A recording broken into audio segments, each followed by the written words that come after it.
Hi guys, Daz here with another episode of my weekly Newsround series. This time it's episode 25, and as always, I've got a ton of information to get through. Probably even more than usual today, because I was away for the weekend at the caravan.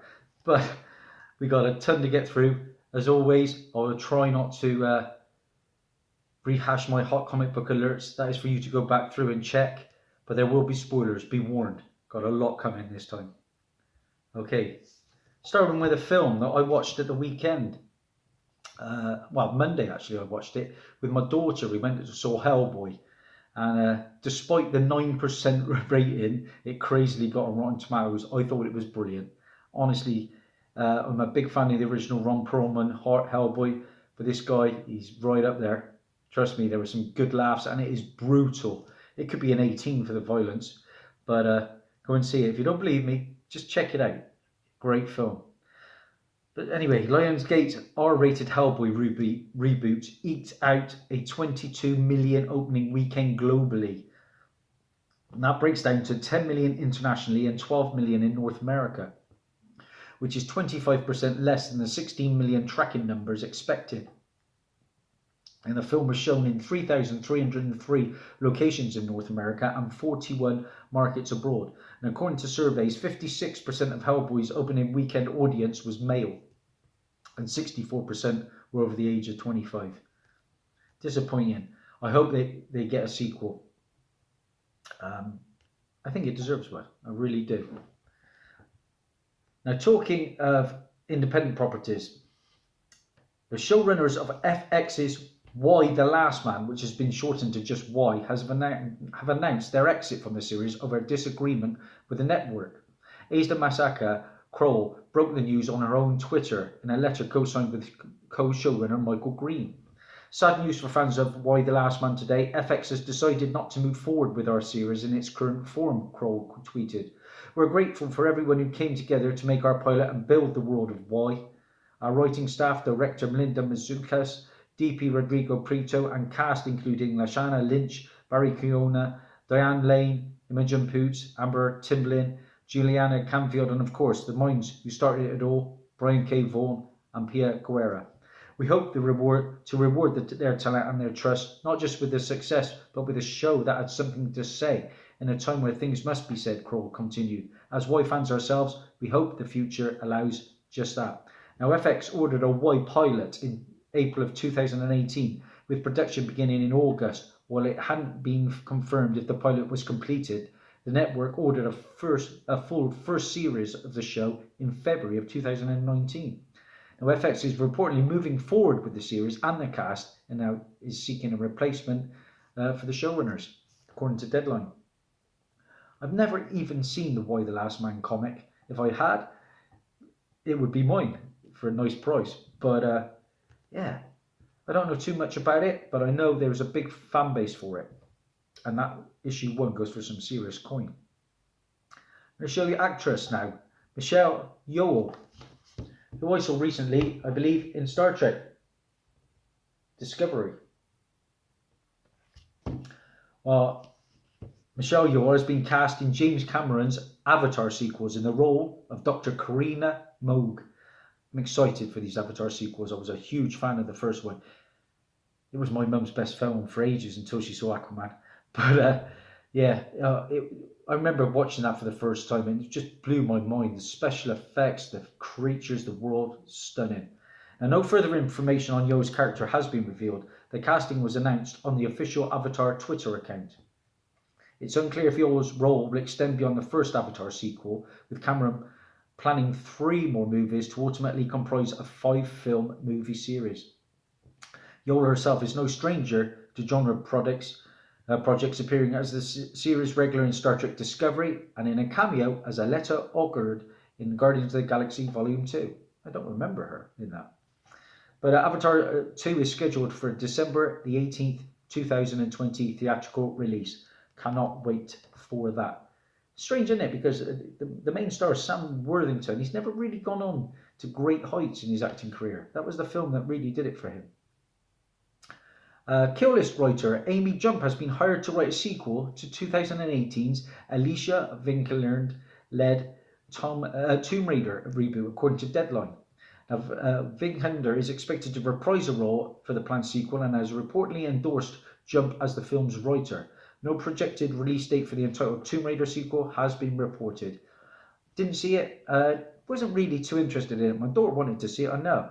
I didn't mind the Angelina Jolie ones, to be fair. The guy who plays her butler, he was in Red Dwarf. He's always cons around by me. Always there. But yeah. Didn't see it. Probably won't even see the sequel, but it's out there. It's coming. Now, probably the biggest news of the week was that Star Wars trailer breaking. Now, I don't usually watch trailers, but I did catch the teaser. Was I jumping for joy at it? Not really, but there were some moments that grabbed me. Now, following the debut of the first teaser trailer for the just titled Star Wars Rise of Skywalker, again, I'm not too sure about this title. At Star Wars Celebration, actor Ian McDiarmid made an appearance on stage with the cast and crew of the film, fueling speculation that his longtime character, Emperor Palpatine, will return for the movie. Please make it so. Maybe he's the only character that can really save this next film. I love the Emperor. Just fantastic character. So creepy and cringy. Great performance. Now, adding to the likely evidence that Palpatine is returning are the brand new trailer's final moments, and in which Luke Skywalker says, "No one is ever really gone," as Rey looks out over what appears to be the wreckage of the Death Star, followed by that sound like Palpatine's distinctive sinister cackle. Now, McDiarmid portrayed Emperor Palpatine in Return of the Jedi as well as the 3 prequel films. Do you know what? People knock these prequels, but for me, the prequels are better than the last 2 episodes 7 and 8. And was retroactively inserted as Palpatine in the special edition release of Empire Strikes Back. Now, if confirmed, his return to Rise of the Skywalker would mark McDiarmid's 6th appearance on the film as the character. Palpatine was last seen in the chronology being cast into the pit by Darth Vader, of course, on the second Death Star before it was destroyed by rebel forces on Return of the Jedi. Now, Rise of Skywalker is due out on December the 20th. But what are your thoughts? Have you seen the teaser? Great seeing Lando, wasn't it? That was the moment that grabbed me. But again, these characters, Rey and Finn and that, they don't really grab me. And Poe, I don't know. Something's got to happen. What I'd love to see is somehow Luke come back and actually fight. That's what we wanted. That's what we were starved of in that last one. He just went out like a puff of smoke, didn't he? I know Mark Hamill's back, but to what level, we don't know. I'd love to see him to take on the Emperor somehow. Like Force Ghost is just going out. Brilliant. Now, talking of Star Wars Episode 9 will mark the end of the Disney and Lucasfilm's current slate of Star Wars movies, leading to an unspecified hiatus before more movies are released. And that's according to the Disney chairman, Bob Iger. Now, they're going to be concentrating on the TV side of things from then on. And, of course, we're getting the Mandalorian-led TV series based on Boba Fett's people. And we've just been announced that Rogue One's Cassian Andor has been confirmed for another series. And Alan Tudyk is going to return as K2SO, you know, the robot in that. So that's exciting because I love that Rogue One. For me, Rogue One is in my top 3 Star Wars films. Fantastic. How it linked Darth Vader, bridged the gap perfectly, I thought. But like I say, it'd be good to see Alan Tudyk back. He's in Doom Patrol at the moment, isn't he, as the villain? But yeah, can't wait for that. I always, as a kid, dreamed of having a Star Wars TV series, and now we're getting these live action ones. I'm stoked. Can't wait to get them. It's probably right to have a little break from the Star Wars films at the cinema, but as long as we're getting some form, you know, they are talking about a Knights of the Old Republic. That would be beyond epic as a movie. I know they're talking about an Obi-Wan, maybe a mini-series.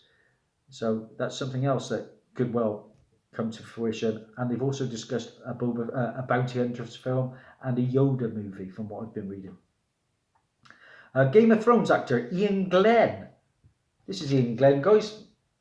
For those of you that don't know, Well, he has just been cast as Bruce Wayne in Season 2's DC Universe's Titans. Of course, Glenn is best known for portraying the disgraced knight Jorah Mormont on HBO's Game of Thrones. It is not known whether Glenn will put on the cape and cowl of Batman for Titans or simply appear as his wealthy alter ego. So that's cool. We're getting Bruce Wayne. Fantastic news. Titans was brilliant. Doom Patrol, I can't wait to see. That's my favourite team at the moment, Doom Patrol. Got more news on the DC streaming service coming up. Oh, did you know that DC streaming service now you should be able to access through your Xbox in the United States? Not here in the UK yet, but I can't wait for that moment because we've got an Xbox. So my kids like to play that, and I would certainly get on board with the DC universe. Okay, another cast news. O.T. Fagbenner. This is that guy, O.T. Fagbenner. He has just been cast in an undisclosed leading role in Marvel Studios' Black Widow film. Now, he rose to fame with his role as Luke Bankhole in Hulu's The Handmaid's Tale. Described as an origin story for Scarlett Johansson, MCU character Black Widow will be directed by Kate Shortland from a script by Jack Schaefer and Ned Benson. Rachel Weisz, David Harbour, of course, from Hellboy, and Florence Pugh were previously reported to be cast in the film, which is expected to begin filming in London this June. No release date as yet for Black Widow, but I'm excited. We're getting Taskmaster as the villain. A good choice. Here's a bit of news. Remember this old legend? Oh yeah. I grew up watching those cartoons. Well, screenwriters John and Eric Hober have signed on to write Paramount Animation's Mighty Mouse film. Woohoo! Described as a hybrid film incorporating live action and animation, Mighty Mouse will reportedly be produced by Karen Rosenfeld and Robert Court. Now, originally created by Isadora Izzy Klein in 1940 as a parody of Superman named Superfly, the character was adapted by Paul Terry in Super Mouse for a series of 20th Century Fox animated shorts beginning in 1942. Now, in 1943, Fox changed the character's name for a final time into Mighty Mouse. Paramount has not yet set a release date for the Mighty Mouse film. The legend is coming, Mighty Mouse. Let's have some MCU news. Now, the post-Avengers Endgame fate of one original Avenger may be revealed, as Disney Plus is planning a Hawkeye solo show starring Jeremy Renner, according to Variety. Now, Hollywood Trade reports that the show, described as an adventure series, will focus on Renner's Clint Barton training his successor, Kate Bishop, to take on the mantle of Hawkeye, loosely based on the relationship in comics. Now, in comic books, Kate Bishop is a wealthy prodigy who excels at archery and joins the original lineup of the Young Avengers as Hawkeye during a time when Clint Barton was dead, later gaining Barton's blessing and mentorship into the role. No actor was reportedly to take the role of Bishop.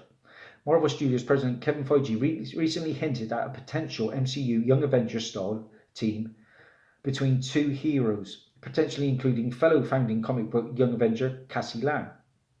Now, it hasn't been specified when this reported series will take place in the timeline of Marvel Cinematic Universe continuity. Now, Hawkeye is the latest to be added alongside Vision and Scarlet Witch, Falcon and Winter Soldier, and Loki as Marvel projects in development for the upcoming streaming service. Very exciting news. Now, talking of MCU news, breaking news is that Thor Ragnarok actress Tessa Thompson, who plays Valkyrie in the film, says that the talks have taken place for a fourth Thor movie with director Taika Waititi discussed to return. I heard the pitch that has happened, Thompson told the LA Times, qualifying in her own statement. I don't know how real that intel is, but I hear that the pitch has happened, and I think the idea is Taika would come back. And now if Thor 4 is filmed, it would be the first Marvel Studios solo franchise to reach a fourth film. That's interesting.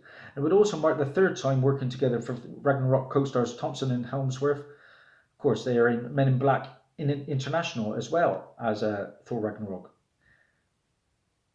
Hemsworth has previously said that he would be up for it, so it doesn't look like Thor's going to bite the dust in Endgame. Cancellation now, and it's just been breaking news that 20th Century Fox's motion capture adaptation of David Peterson's Mouthguard has been cancelled by Disney, who acquired the rights to the project as a part of the purchase of Fox assets, according to Deadline. The filmmakers are reportedly shopping the film to other possible studios, including Netflix.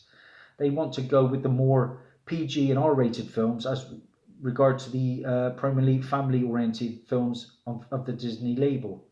Now, Mouthguard would have starred Idris Elba and Andy Serkis, among others, so it's a bit of a blow. I've always been on the lookout for that. I've seen reprints of Mouthguard, but not the original one, because that goes for some serious coin. Sad news now, as Fox has passed on a new season of one of my favourite shows, the X-Men-ish TV drama The Gifted. Gutted about that. The show's second season ending back in February with what Fox described as the season finale, not the series finale. Sad times. I loved that show. I really did. I hunted down a lot of their first appearances, including Polaris, you know. It was real good. Now, while there had been no real conversation, Deadline said it's possible that Disney could continue The Gifted elsewhere, including one of its various terrestrial channels or streaming services. Now, Gifted's second season averaged 3.3 million viewers per episode. Like Lucifer and Gotham, The Gifted was not owned by the Fox network itself, and thus considered a more expendable show than in-house projects such as The Simpsons and Orville. I've tried that Orville, don't get on with it. Simpsons, always good for a chuckle.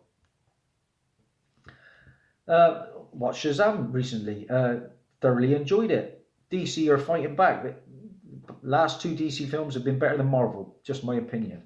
But Michelle Borth, who landed the role as the adult transformed Mary Brumfield in Shazam,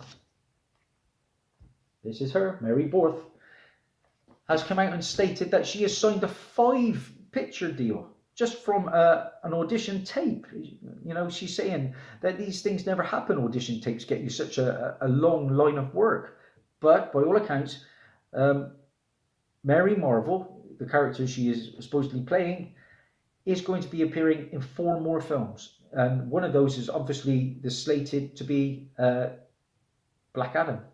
Yeah, do you know, it's only the other day I found out that Rock actually produced Shazam. I didn't know that. It's crazy stuff. Yeah, I'm not Rock's biggest fan, but I think he's going to smash it as Black Adam. Top. Just got the look. Now, talking of wrestlers turned actors, John Cena is in talks to join the cast of James Gunn's The Suicide Squad sequel or reboot. Now, Dave Bautista was originally down to play the character of Peacemaker, but he is going to be, his schedule is too busy that he won't be able to now appear in the Suicide Squad, and John Cena is being lined up as the Peacemaker. I think Peacemaker first appears in a Charlton comic. Is it Fighting Force or Fighting 5 issue 40? I think something along those lines. Now, one of my hot comic book alerts. I know I said I wasn't going to talk about it, but B.D. Wong, famous for his work on one of my favourite shows, Gotham, and the Jurassic Park franchise. He has been cast as one of my hot comic book alerts. Godspeed, guys. Yeah, we are getting another Speed villain. And if you didn't know who I'm talking about, that is B.D. Wong. Now, B.D. Wong, among other things, played Hugo Strange on Gotham. He was fantastic. He's also been in Law and Order and Special Victims Unit, Mr. Robot, among his other works. Now, Godspeed is revealed when Nora West Allen, played by Jessica Parker Kennedy, is attacked while investigating a string of medical lab robberies. Now, Godspeed has the unique ability to disconnect speedsters from the Speed Force, which in turn kills them in the process. Now, for me, I like the Flash, don't get me wrong, but there are too many speedster villains. You know, we've had Zoom, we've had Savitar, we've had the Black Flash, we've had, of course, Reverse Flash. Do we need another one? We're getting one. I liked it when they went with the Thinker. It was just something a little bit different. But, like I say, Godspeed's on his way. First appears in DC Rebirth, DC Flash Rebirth issue 1. And finally, I'm going to finish with just a bit of a new film that's going to be coming out. And Travis Knight, this is Travis Knight, director Travis Knight, famous for his work on Bumblebee, the Transformers movie. Well, he has just signed on to direct Warner Brothers' $6 Million Man adaptation, which is titled, of course, The $6 Billion Man. Not million, but billion. Mark Wahlberg, not his biggest fan, but he signed on as to play the hero. Now, a big screen adaptation of $6 Billion Man has been, or $1 Million Man has been in development since 1995, with a cavalcade of screenwriters, including Kevin Smith, and directors Todd Phillips and Damien Chazelle, and even leading men, including Jim Carrey. Now, Knight comes to the project, like I said, after his success with Paramount Pictures' Bumblebee and Lake's Kubo and Two Strings. Whew, that was a lot to get through, guys. But I hope you've enjoyed it. That's Daz over now. If you like what you see, please subscribe. It means a lot. Bye.